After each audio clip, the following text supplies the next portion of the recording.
Hello and welcome back to my channel. So I've got another coleslaw of my consciousness today. We're going to be doing this based on another writing prompt from my writing group. This time too, it's taken me a few sort of rewrites to get to the story that I wanted to tell with this prompt, but I think this one's a good one and it'll be fun to share. So the prompt for this month was, my mother always said those big dark storm clouds come from, and then we get to write a story off of it. So here's my take on that. It is a bit of a fantasy story, just to help give some context for it. But yeah, let's jump right in and see what you think.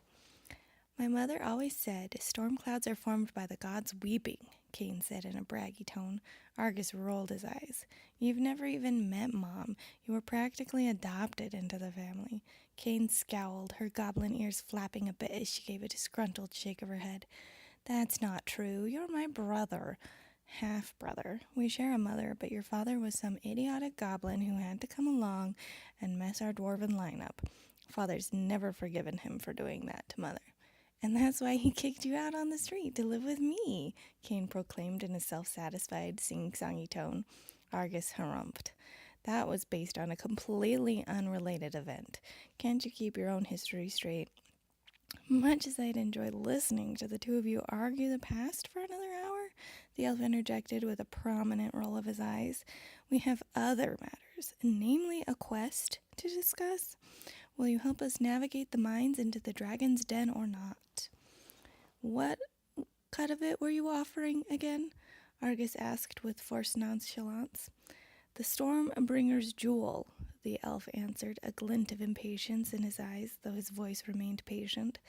What if we get hungry? Kayne interjected. Argus nodded. He knew there was only one way they'd convince his sister to stay focused on the quest. The elf blinked in surprise. Naturally, we'll bring provisions on the quest. Kayne rolled her eyes. But what about once the dragon is slain? We'll pack for the return journey as well.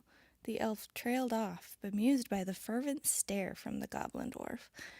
What my sister is getting at, Argus joined in impatiently, is that she would like a meal of the dragon meat.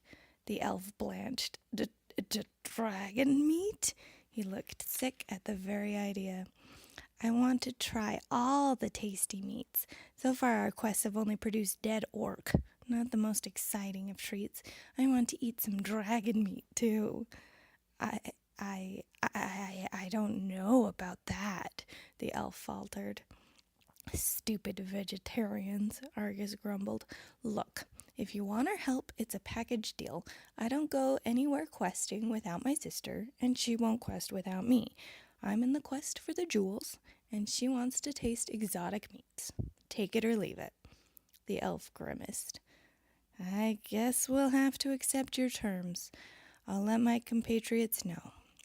Argus nodded. We can depart at dawn. The elf fled the tavern with the least grace they'd ever seen from one of his kind. So, that's my piece. Thought it was kind of a fun, different take on things. Hopefully you enjoyed it too.